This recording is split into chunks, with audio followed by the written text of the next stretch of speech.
Okay, hi, I'm Xavier Mertzer, reporting for Token Neo News, live at GITEX 2021. Alongside me, I have Firdaus Sheikh, who's the CEO and the founder of DRIFE. Now, I'm confused to what DRIFE is, but I'm sure Firdaus will explain everything about it. So Firdaus, tell me first of all, who you are and how you came about DRIFE. So my name is Firdaus Sheikh. I'm co-founder and CEO at DRIFE. DRIFE is the world's first decentralized ride-sharing platform. For the sake of simplicity, you can say DRIFE is Uber on blockchain.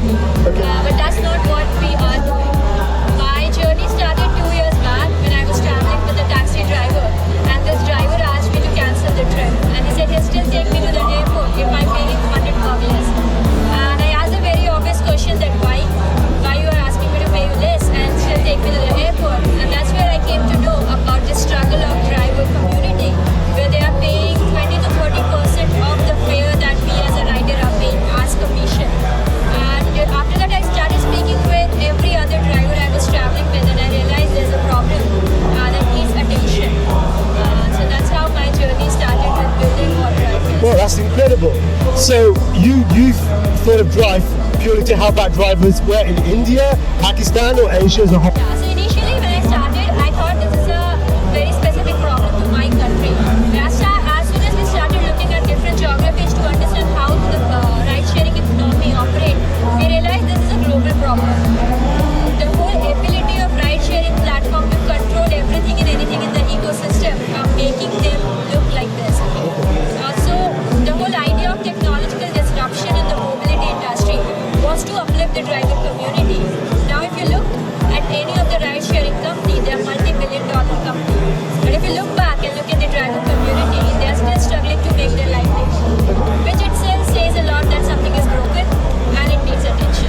And are you getting any sort of traction with the big multinationals like Uber, Careem, Grab in Singapore? Are you communicating with them to understand how they can come on board with your DRIFE and maybe help you sort of maximize potential earnings for the drivers? So DRIFE is an independent ride-sharing platform in itself. So we are not integrating with the existing traditional platform, Okay. but building our own ecosystem of driver and rider, where they can connect with each other without the existence of a central party. So it's a decentralized It's decentralized. And it's definitely on the blockchain, yes? Yes. So what made you want to do it on the blockchain, and what type of blockchain are you using? So the first reason that we are using blockchain is to build transparency. Transparency in itself is a far-sighted dream in mobility industry as a whole. So when we started digging deeper into the issues that ride-sharing industry has, we realized the problem is not just about commission. It is the ability of someone to manipulate the system to an extent now where they exploit the ecosystem. And that's where we thought like blockchain could be the best thing that we can do and give people the features that blockchain provide. We do a fair calculation on blockchain, making sure you know what you're paying for. You can always verify. As a driver as well, the allocation of rides is done using smart contract, making sure everybody's treated fairly in our system. So that are the two most important places where we use blockchain. So just putting Uber on blockchain will not solve problems. No, it won't. That's where we thought the whole business model has to be changed. The whole idea of how the industry works has to be changed. So if I'm a driver and I want to use your application, what is the process for me to be able to get onto it? The process of getting onboarded to a DRIFE application is similar to any other ride-sharing platform. We have an application which takes you through the whole onboarding process. You complete the onboarding process, and once you're verified, you're good to go and start using DRIFE as an application. And what about criminal background checks? Because obviously you don't want anybody just coming onto your DRIFE application. Exactly. So during the onboarding process, there are certain documents and certain information that we take. We have third-party integrations in place who does background verification, criminal check for us, and only if they approves the driver goes ahead and become a verified partner. Fantastic. And how do you see this kicking off? For example, I presume India, yeah?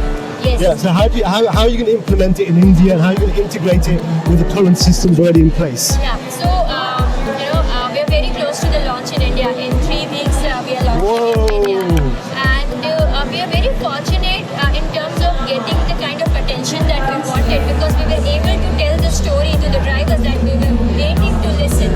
This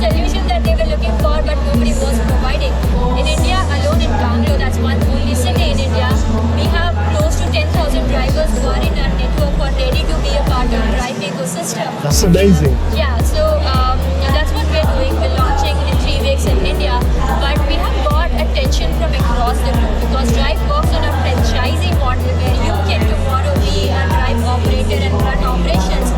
We're working with multiple countries, I may say. There are countries where we're working with Driver Cooperative Society, some people who came from existing ride-sharing platform. So that's something that we're doing, and everybody is very interested to take Drive to their cities.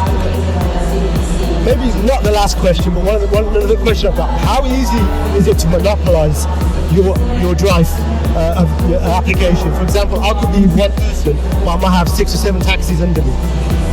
How would you stop that? Because then the money I could tax my drivers. How would you stop that? So, as I said, initially when we thought we will run the operation similarly like over another company, running our own operation, and that's where I mentioned the concept of franchising. We are not the people who are controlling the ecosystem.